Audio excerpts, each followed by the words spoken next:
कधी तुम्हाला असा प्रश्न पडला आहे का की माणसाकडून आयुष्यात झालेली मोठ्यात मोठी चूक खरंच माफ होऊ शकते का? प्राचीन धर्मग्रंथांमध्ये अशी एक पवित्र तिथी सांगितली आहे जिच्या प्रभावाने मनुष्याच्या आयुष्यातील पाप सुद्धा नष्ट होऊ शकतात. त्या दिवशी श्रद्धेने केलेले व्रत माणसाला नव्या आयुष्याची सुरुवात देऊ शकते. त्या दिवशीला म्हणतात पापमोचक एकादशी. पुराणांमध्ये सांगितले जाते की एकदा एका महान ऋषीची कठोर तपस्या एका अप्सरेमुळे भंग झाली. त्या चुकीमुळे इतकी मोठी घटना घडली की एका क्षणात शाप, पश्चात्ताप आणि पापांचा भार या सगळ्यांनी जीवन बदलून टाकले. पण त्याच वेळी या पवित्र एकादशीच्या व्रताने अशक्य वाटणारी गोष्ट शक्य झाली आणि पापांपासून मुक्तीचा मार्ग मिळाला.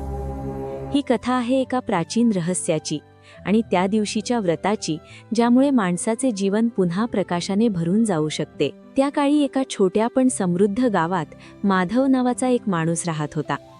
माधव स्वभावाने शांत आणि मेहनती होता, पण त्याच्या आयुष्यात अनेक चढउतार आले होते. तरुणपणी काही चुकीचे निर्णय घेतल्यामुळे त्याच्या मनात नेहमी अपराधीपणाची भावना राहायची. माधवचा छोटासा व्यवसाय होता. तो दिवस रात्र मेहनत करत असे, पण तरीही त्याच्या आयुष्यात अपेक्षित यश येत नव्हते. कधी व्यवसायात तोटा होत असे, तर कधी घरातील वातावरण अचानक तणावपूर्ण होत असे. त्यामुळे त्याच्या मनात नेहमी एक प्रश्न असायचा की माझ्या आयुष्यात इतक्या अडचणी काय येतात? त्याच्या घरात पत्नी आणि एक लहान मुलगा होतात. कुटुंब साधं होतं, पण माधवच्या मनातील अस्वस्थता कधीच कमी होत नव्हती.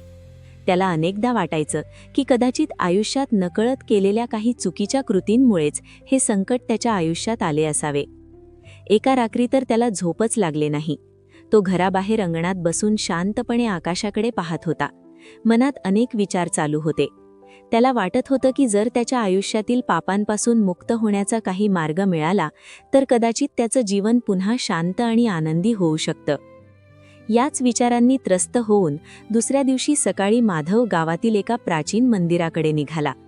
त्याला आशा होती की कदाचित तिथे त्याला त्याच्या प्रश्नाचं उत्तर मिळेल आणि कदाचित त्याच्या आयुष्याला नवीन दिशा मिळेल. दुसऱ्या दिवशी सकाळी माधव शांत मनाने गावातील जुन्या मंदिराकडे निघाला. त्या मंदिरात नेहमीच शांत आणि पवित्र वातावरण असायचे. मंदिराच्या अंगणात पाऊल ठेवताच त्याच्या मनाला थोडी शांती मिळाली. मंदिराच्या एका कोपऱ्यात एक वृद्ध संत बसले होते. त्यांच्या हातात जपमाळ होती आणि ते भगवान विष्णूचे नामस्मरण करत होते. त्यांच्या चेहऱ्यावर एक विलक्षण शांतता आणि तेज दिसत होते. माधव काही क्षण तिथेच उभा राहून त्यांच्याकडे पाहत होता. नंतर तो हळूहळू त्यांच्या जवळ गेला आणि नम्रपणे त्यांच्या पायांना स्पर्श करून म्हणाला, बाबा, माझ्या मनात खूप अस्वस्थता आहे. आयुष्यात अनेक अडचणी येत आहेत आणि मला वाटत आहे की कदाचित माझ्याकडून काही पाप झाले असतील. मला सांगा, या पापांपासून मुक्त होण्याचा काही मार्ग आहे का? संतांनी डोळे उघडले आणि शांतपणे माधवकडे पाहिले. त्यांच्या चेहऱ्यावर एक सौम्य स्मित होते. ते हळू आवाजात म्हणाले, बाळा, माणसाकडून आयुष्यात चुका होणे स्वाभाविक आहे, पण आपल्या धर्मात अशा चुका सुधारण्याचा मार्गही सांगितला आहे. श्रद्धा, भक्ती आणि व्रतांच्या माध्यमातून मनुष्य आपल्या पापांपासून मुक्त होऊ शकतो. माधव आश्चर्याने त्यांच्याकडे पाहू लागला. तेव्हा संत पुढे म्हणाले, धर्मग्रंथांमध्ये अशी एक पवित्र तिथी सांगितली आहे जी मनुष्याच्या पापांना नष्ट करण्याची शक्ती ठेवते. त्या दिवशी श्रद्धेने केलेले व्रत मनुष्याला नवीन जीवन देऊ शकते. त्या दिवशीला म्हणतात पापमोचक एकादशी. माधवच्या मनात उत्सुकता निर्माण झाली. तो म्हणाला, बाबा, या एकादशीचे इतके महत्त्व का आहे? संत हलकेसे हसले आणि म्हणाले, या प्रश्नाचे उत्तर तुला एका प्राचीन कथेत मिळेल. ही कथा आहे एका महान तपस्वी ऋषीची आणि एका अप्सरेची, ज्यामुळे या एकादशीचे महत्त्व संपूर्ण जगाला समजले. असे म्हणत संतांनी एक प्राचीन कथा सांगायला सुरुवात केली. संत काही क्षण शांत बसले आणि मग त्यांनी हळूहळू एक प्राचीन कथा सांगायला सुरुवात केली. प्राचीन काळी एका सुंदर आणि शांत वनात एक महान तपस्वी राहत होते. त्यांचे नाव होते मेडावी ऋषी. ते अत्यंत तेजस्वी आणि विद्वान होते. लहान वयापासूनच त्यांनी भगवान विष्णूची कठोर तपस्या करण्याचा संकल्प केला होता. त्या घनदाट वनात त्यांचा आश्रम होता. चारही बाजूंनी उंच वृक्ष, मधुर पक्ष्यांचे आवाज आणि नदीचे शांत प्रवाह यामुळे ते स्थान अत्यंत पवित्र आणि शांत होते. त्या वातावरणात ऋषी दिवसरात्र ध्यान आणि जप करत असत. त्यांच्या तपस्येच्या तेजामुळे त्या परिसरात एक दिव्य ऊर्जा जाणवत असे. असे म्हणतात की त्यांच्या कठोर तपस्येमुळे देवतांनाही आश्चर्य वाटू लागले होते. त्यांचे मन इतके स्थिर झाले होते की कोणतीही गोष्ट त्यांना विचलित करू शकत नव्हती. त्या काळी स्वर्गलोकात एक अत्यंत सुंदर अप्सरा राहत होती. तिचे नाव होते मंजू घोषा अप्सरा. ती तिच्या सौंदर्यामुळे आणि मधुर गाण्यामुळे प्रसिद्ध होती. तिच्या स्वरांनी अनेकांचे मन मोहून जात असे. एके दिवशी ती त्या वनात आली. तिने मेडावी ऋषींना कठोर तपस्या करताना पाहिले. त्यांच्या तेजाने ती प्रभावित झाली. पण तिच्या मनात एक वेगळाच विचार आला. तिने ठरवले की आपल्या सौंदर्याने आणि मधुर गाण्याने ती या महान ऋषींची तपस्या भंग करू शकते का, हे पाहायचे. मग ती ऋषींच्या आश्रमाजवळ बसली आणि अत्यंत गोड आवाजात गाणे गाऊ लागली. तिचे गाण्याचा आवाज संपूर्ण वनात घुमू लागला. सुरुवातीला मेडावी ऋषी आपल्या ध्यानात स्थिर होते, पण हळूहळू त्या मधुर स्वरांनी त्यांच्या मनावर परिणाम होऊ लागला. त्यांनी डोळे उघडली आणि त्यांच्यासमोर उभी असलेली मंजू घोषा पाहून त्यांचे मन विचलित झाले. या क्षणात मंजू घोषा अप्सरेचे सौंदर्य आणि तिचा मधुर स्वर इतका मोहक होता की काही क्षणांसाठी मेढावी ऋषी आपल्या तपस्येचे भान विसरले. ती रोज आश्रमाजवळ येऊ लागली, गाणे गाऊ लागली आणि हळूहळू ऋषींच्या मनात तिच्याविषयी आकर्षण निर्माण झाले. काळ पुढे सरकत गेला. मेढावी ऋषी आणि मंजू घोषा एकत्र वेळ घालवू लागले. त्यांना असे वाटत होते की फक्त काही दिवस गेले आहेत, पण प्रत्यक्षात अनेक वर्षे निघून गेली होती. एके दिवशी सकाळी सूर्य उगवत असताना अचानक ऋषींच्या मनात एक विचित्र अस्वस्थता निर्माण झाली. त्यांनी डोळे मिटून ध्यान करण्याचा प्रयत्न केला, पण मन स्थिर होत नव्हते. तेव्हा त्यांना अचानक जाणवले, मी माझी तपस्या सोडली आहे आणि कित्येक वर्षे या मोहात अडकून राहिलो आहे. हे लक्षात येताच त्यांच्या मनात प्रचंड पश्चात्ताप निर्माण झाला. त्यांनी ताबडतोब मंजू घोषाकडे पाहिले. त्या क्षणी ऋषींच्या डोळ्यात क्रोध आणि वेदना दोन्ही होते. ते कठोर आवाजात म्हणाले, हे अप्सरे, तू माझ्या तपस्येचा भंग केला आहेस. माझ्या आयुष्यातील अमूल्य वर्ष तू या मोहात घालवायला लावलीस, त्यामुळे मी तुला शाप देतो. त्यांच्या शब्दांनी संपूर्ण वन थरारले. मेढावी ऋषींनी रागाने शाप दिला, तू पिशाचिनी होशील आणि भयंकर रूपात भटकत राहशील. हे ऐकताच मंजू घोषा घाबरली. तिने ताबडतोब ऋषींच्या चरणांवर पडून विनवणी केली, हे महान ऋषी, मला माफ करा. माझ्याकडून मोठी चूक झाली आहे. कृपा करून मला या भयंकर शापातून मुक्त होण्याचा मार्ग सांगा. मंजू घोषाच्या डोळ्यात अश्रू होते आणि तिच्या आवाजात खरा पश्चात्ताप जाणवत होता. मेढावी ऋषी काही क्षण शांत राहिले. त्यांच्या क्रोधाची ज्वाला हळूहळू शांत झाली. मग त्यांनी गंभीर आवाजात सांगितले, चैत्र महिन्यात येणारी पापमोचक एकादशी अत्यंत पवित्र आहे. जर तू त्या दिवशी पूर्ण श्रद्धेने व्रत केलेस आणि भगवान विष्णूंची प्रार्थना केलीस तर तुझे सर्व पाप नष्ट होतील आणि तुला या शापातून मुक्ती मिळेल. हे ऐकताच मंजू घोषाच्या मनात आशेचा किरण जागा झाला. तिने त्या दिवशी पूर्ण भक्तिभावाने पापमोचक एकादशीचे व्रत केले. ती दिवसभर भगवान विष्णूंचे नामस्मरण करत राहिली आणि जसेच त्या व्रताची पूजा पूर्ण झाली, एक अद्भुत चमत्कार घडला. आकाशातून दिव्य प्रकाश उतरला आणि तिचे पिशाचिनी रूप नाहीसे झाले. ती पुन्हा तिच्या मूळ दिव्य आणि सुंदर अप्सरेच्या रूपात प्रगट झाली. तिचे सर्व पाप नष्ट झाले होते. त्या क्षणी तिने भगवान विष्णूंना कृतज्ञतेने नमस्कार केला आणि पुन्हा स्वर्गलोकाकडे प्रस्थान केले. मेढावी ऋषींनाही आपल्या चुकांची जाणीव झाली. त्यांनी देखील पापमोचक एकादशीचे व्रत केले आणि पुन्हा कठोर तपस्येत लीन झाले.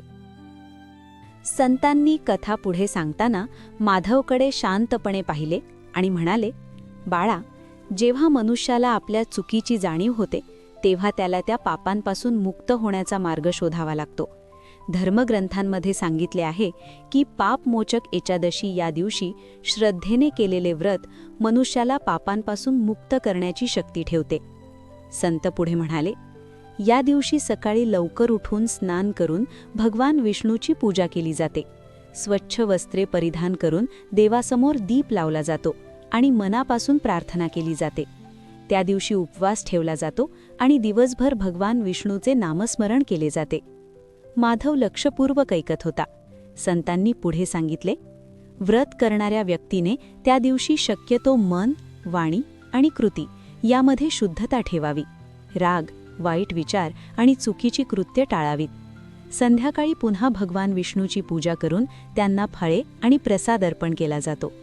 ते पुढे म्हणाले, धर्मग्रंथांमध्ये असेही सांगितले आहे की या दिवशी गरजूंना दान देणे, गरिबांना अन्न देणे आणि भगवान विष्णूच्या कथा ऐकणे किंवा सांगणे अत्यंत पुण्यदायी मानले जाते. या सर्व गोष्टी मनापासून केल्या तर त्या व्रताचे फळ अनेक पटींनी वाढते. माधवच्या मनात आशेचा एक छोटासा प्रकाश निर्माण झाला होता. त्याला वाटू लागले की कदाचित या पवित्र व्रतामुळे त्याच्या आयुष्यातील अडचणी दूर होऊ शकतात. पण संतांनी अजून एक गोष्ट सांगितली. जेव्हा मनुष्य श्रद्धेने हे व्रत करतो तेव्हा कधीकधी त्याला एखादा दिव्य संकेतही मिळतो जो त्याला योग्य मार्ग दाखवतो. माधवने संतांच्या सांगण्यानुसार पूर्ण श्रद्धेने पापमोचक एकादशीचे व्रत करण्याचा संकल्प केला. त्या दिवशी तो पहाटे लवकर उठला, नदीत स्नान केले आणि स्वच्छ वस्त्रे परिधान करून भगवान विष्णूची पूजा केली. दिवसभर त्याने उपवास ठेवला, मंत्र जप केला आणि मनापासून प्रार्थना करत राहिला. संध्याकाळ झाली तेव्हा वातावरणात एक विलक्षण शांतता होती. आकाशात तारे चमकत होते आणि मंदिरात दिव्यांचा मंद प्रकाश पसरला होता. माधव देवासमोर बसून ध्यान करत होता. त्याचे मन हळूहळू शांत होत गेले आणि त्याला आतून एक वेगळीच ऊर्जा जाणवू लागली. अचानक त्याला असे वाटले की मंदिरात एक सुगंध पसरत आहे आणि वातावरण अधिक पवित्र होत चालले आहे. त्याच्या मनात जणू एखादा दिव्य संदेश उमटू लागला. जो मनुष्य श्रद्धा, पश्चात्ताप आणि भक्तीने भगवानाचे स्मरण करतो त्याचे पाप नक्कीच नष्ट होतात. त्या क्षणी माधवच्या डोळ्यात अश्रू आले. त्याला जाणवले की त्याच्या मनातील अपराध भाव हळूहळू कमी होत आहे. त्याला आतून एक शांतता आणि आशा मिळाली जी त्याने याआधी कधीच अनुभवली नव्हती.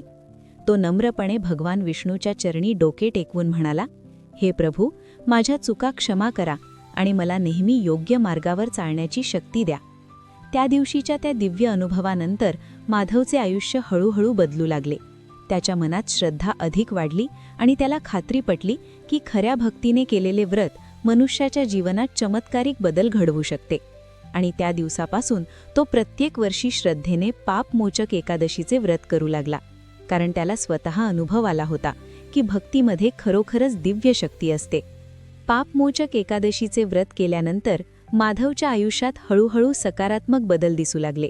काही दिवसांपूर्वी जो माणूस चिंता, पश्चात्ताप आणि भीतीने ग्रस्त होता तो आता शांत, संयमी आणि आशावादी बनू लागला.